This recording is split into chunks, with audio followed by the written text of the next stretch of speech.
Famous philosopher सुकरात ने कहा था, all wars are fought for money. Bharat में पिछले 3 दिनों से अमेरिका इजराइल वर्सेस ईरान युद्ध के चलते एलपीजी गैस के दाम बढ़ चुके हैं।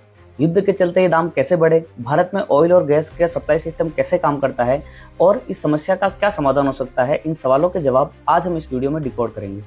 भारत को पेट्रोल, डीजल, गैस के लिए जितने कच्चे तेल की आवश्यकता होती है उसका लगभग 50% भारत मिडिल ईस्ट के देश सऊदी अरब, ईरान, इराक, कतर आदि से इंपोर्ट करता है। ये इंपोर्ट एक विशेष सी रूट से होता है, मिडिल ईस्ट के देशों से स्ट्रेट ऑफ हॉर्मुज और वहां से फारस की खाड़ी से होते हुए भारत के गुजरात और महाराष्ट्र के बंदरगाहों तक पहुंचता है। फिर वहां से रिफाइनरी में पेट्रोल, डीजल और गैस बनती है।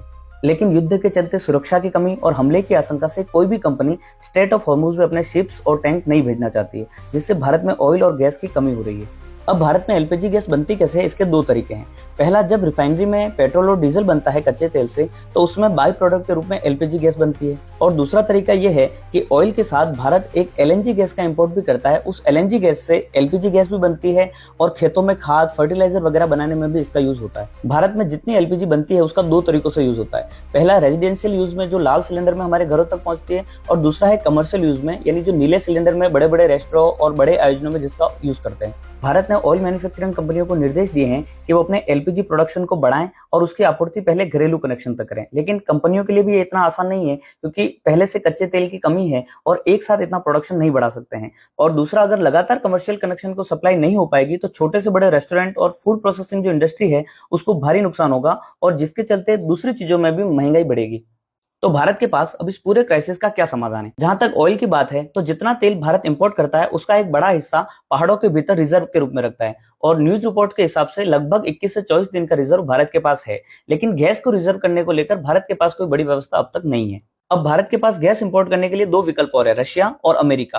यूएसए के टैरिफ दबाव के चलते भारत ने पिछले कई महीनों से जो ऑयल रशिया से खरीदते थे उसमें कमी की है।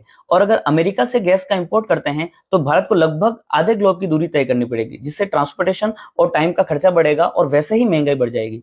अब ये युद्ध जितना लंबा खिंचेगा, ये क्राइसिस उतना ही बढ़ेगा। एक तरफ ईरान ने कह दिया है कि वो एक लंबी लड़ाई के लिए तैयार है, दूसरी तरफ अमेरिका को जितनी आसान जीत लग रही थी अब वो नजर नहीं आती है। तो आने वाले समय में देखना होगा कि इस ग्लोबल पॉलिटिक्स में भारत कैसे अपना बैलेंस बनाकर अपने लिए नए विकल्पों की तलाश करता है।